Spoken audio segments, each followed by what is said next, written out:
الحمد لله والصلاة والسلام على نبينا محمد وعلى آله وأصحابه ومن تبعهم بإحسان إلى يوم الدين إن شاء الله تعالى ولا ليال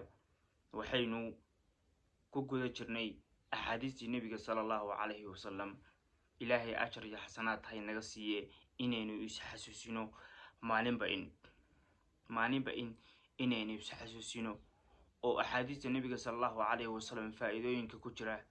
iyo khayrka iyo wanaagga dhex fadhiya in aynu kala soo baxno wixii khayrana ay dhaqan gelino wixii sharana aynu ka tagno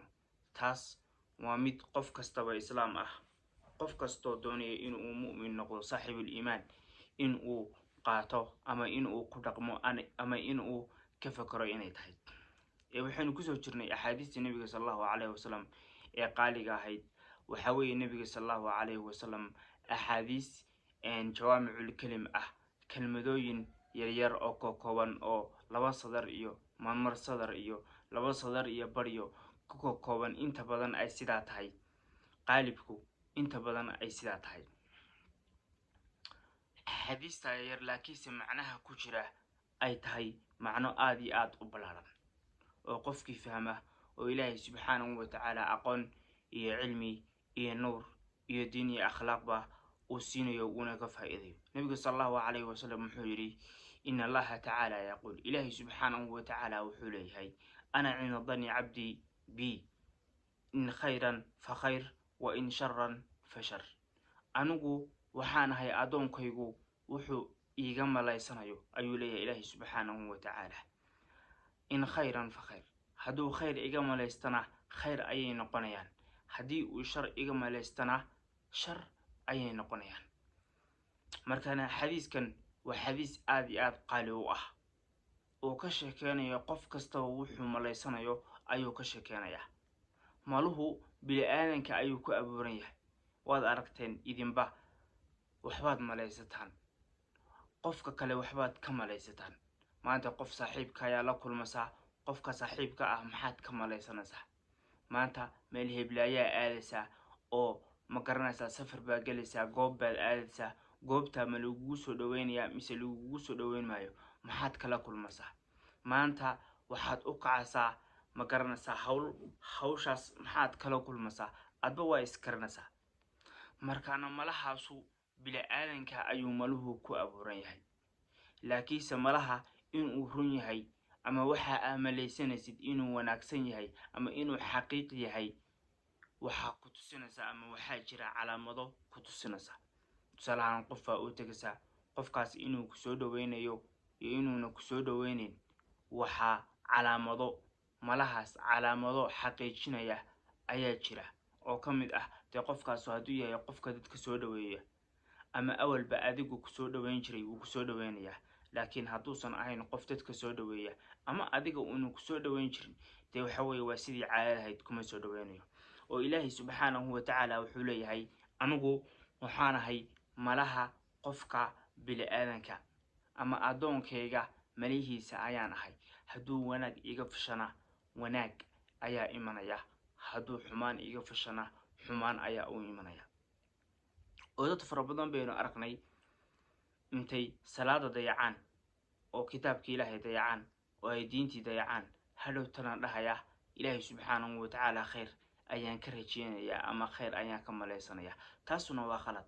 sababtoo calaamado ku tusinaysa ina ilaahay subhanahu wa ta'ala khayr uu ku siinayo ma jirto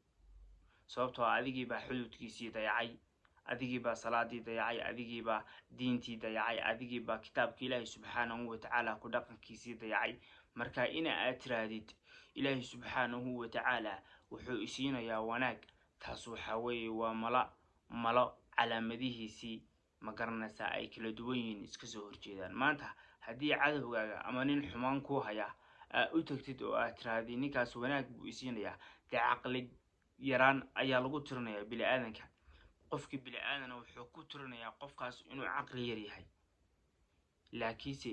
dadku maanta qof aan camal wanaagsan sameeyeen haddii uu dhaho ilaahay subhanahu wa ta'ala wanaag iyo khayr ayaan ka maleysanayaa inuu ilaahay subhanahu wa ta'ala wanaag siin doono taas dadku maanta bilaadanka caqli yaraan kuma tiriyaan laakiinse xaqiiqatan waa caqli yaraan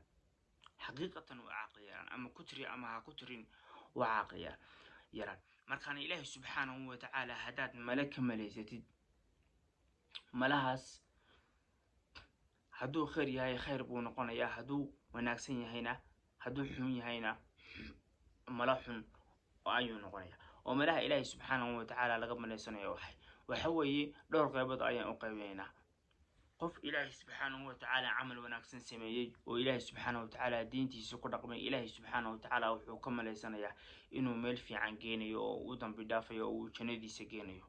qof kitaabka ilaahay subxaanahu wa tacaala aan ku dhaqminna hadduu doono ha iska dhaho afka ha ka dhaho anuu khayr baan malaysanayaa laakiinse sida xaqiiqda waxa weeye waa sida uu malaysanayo oo ah inuu ilaahay subxaanahu wa tacaala dunuub ka galay dunuubtuna in ay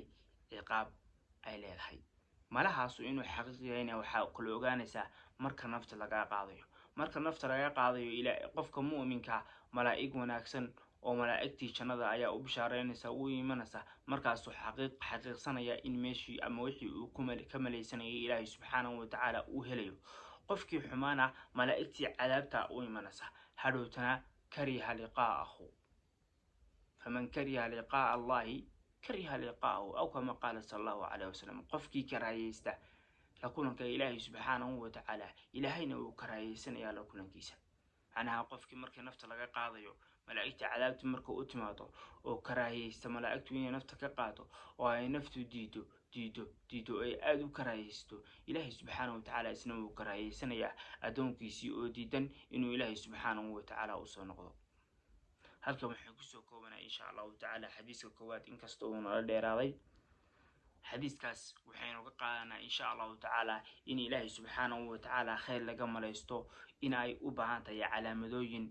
iyo dariiq la raaco qofkii doonaya ilaahay subxaanahu wa tacaala si xaqiiqatan inuu khayr ka malaysto ilaahay subxaanahu wa tacaala diintiisa ha qaato oo ha caabudo oo ilaahay subxaanahu wa tacaala kitaabkiisa ha ku dhaqmo oo ilaahay diintiisa ha barto oo ilaahay xuduudkiisa ha ilaaliyo sababtoo ah adiga ilaahay subxaanahu wa tacaala baa ku abuurtay ilaahay baa ku keenay isagaana u noqonaysaa adduunyadan laguma keenin inaad iska raaxaysatid oo lacag iyo hanti iyo dollar a xisaabisid waxaa lagu keenay marka hore ilaahay caabud marka dambana adduunyadaada ka shaqayso